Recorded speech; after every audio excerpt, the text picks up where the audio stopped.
What's a good word, everyone? It's your boy DKB here. I just want to say thanks for all the support. The channel's been steadily growing, and the number you see below, you can drop a text, shoot a voicemail, any ideas, topics, collabs, etc. you guys want to see. I'll include them in future videos and live streams, and I'll catch you again. Be easy.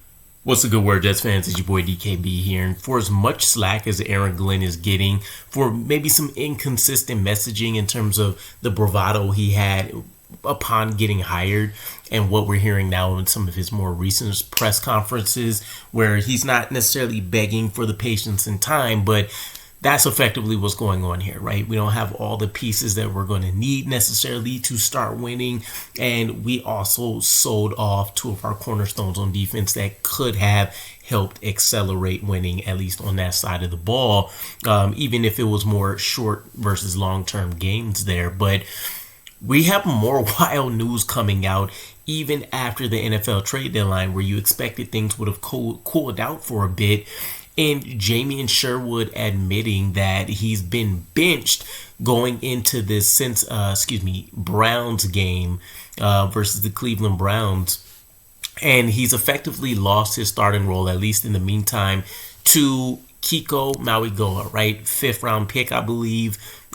This year, a much different linebacker, again, old school downhill thumper type guy, not necessarily your east to west, sideline to sideline type player like you get with the Jamien, like you get with Quincy in and of itself. But it is interesting nonetheless. It would be at least a fair assessment to call out that Aaron Glenn isn't just resting on his laurels here, right? He is still committed to the vision of trying to win whatever he can win in year one, if nothing else, then of course just for the bit of job security boost. But again, we pointed this out on a number of occasions. You are seeing players start to have some level of consistency to how they're performing. You're seeing guys turn around, or you're seeing guys gradually improve as we go throughout the season here.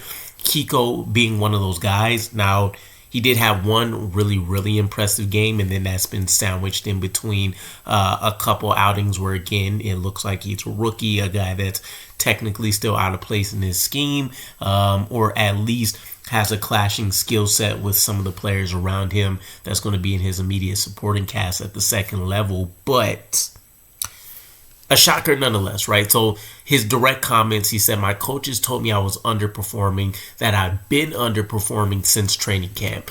So right then and there, when I hear that, my immediate mindset is maybe they had a little bit longer of a leash to provide Jamien, to provide Quincy, in which they didn't want to throw Kiko into the fire too soon. Of course, not a ton of alternative options that you feel really good about on the roster, but it at least lets me know this is probably a move that's been considered for some fair amount of time. And if they're going all the way back to training camp, then that means that even going into the first week where we saw things look really, really bad for that linebacker duo, Aaron Glenn possibly was considering things right there. Now, there's a lot of gatekeeping involved and all this kind of stuff. And what I mean by that is essentially Aaron Glenn, of course, can pull the plug at any point in time, but we know that he has decided against throwing his coaching staff or coordinators under the bus, players under the bus, etc. He's going to paint the picture as black and white as he feels it needs to be.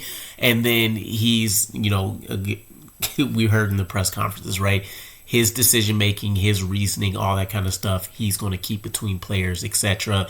If they want to announce that, fine. But essentially from his end, he's not looking to just oust anybody here. But a few things, right? One, this means that I'm curious who would have initiated, right? Was this the linebacker coach coming up and saying, hey, these guys aren't quite, performing the way I thought they were, or maybe they aren't quite as built for this scheme as I expected they were going to be and how we wanted to be able to use and leverage them?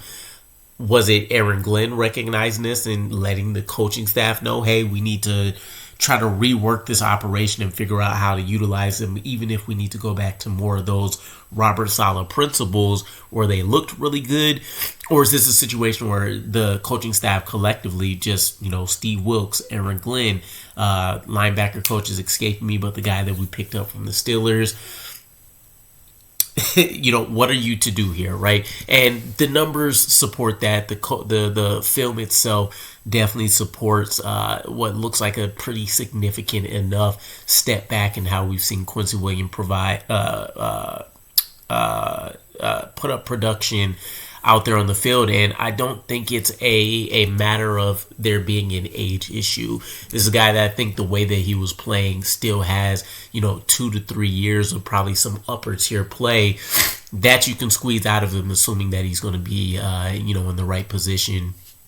Following up on that quote, though, he said, I came in Monday with the 2, so I didn't really understand what was going on. I kind of had those thoughts also, but it was one of those things where I told the Jets I wanted to be a Jet for the long term. So, free agency is a conversation we've been having for a long time as well, which is why many people felt comfortable trading him off. There's also the sect of Jets fans that felt like Jamien Sherwood was the player that maybe we should have dangled out there as trade bait, and Quincy was the guy that we should have looked to extend as what they view being the better linebacker for the Jets. But it's interesting nonetheless. One of the things I will say is he's been taking this in stride. He did have some other comments or at least the sentiments out there that there's no ill will. The coaching staff told him what they're looking for in terms of how he can improve, which is more so the downhill north to south attacking. They want him to be able to hit those A-B gaps, punch somebody in the mouth, lay them out on the back, and of course the blitzing components of all that as well. And a lot of that, same thing with Jamien Sherwood, you can definitely say has been a struggle for these guys, and expectedly so, right, with them being undersized linebackers. But you expect the speed and the explosiveness to really make up for some of that size factor, especially considering you were having guys like Quinnen and Harrison Phillips and Briggs now that would have been eating up a little bit of space, some additional blockers to try to make that job for them a little bit easier. I'm sure some of the decision with him being placed on short-term IR factored into this as well, because it's not like you've seen him for a full 8 games, right? You've seen him, I think, now for 3 or 4 games maybe over the season. And if they're coupling that back with, again, what they saw over the offseason, I can see this making sense.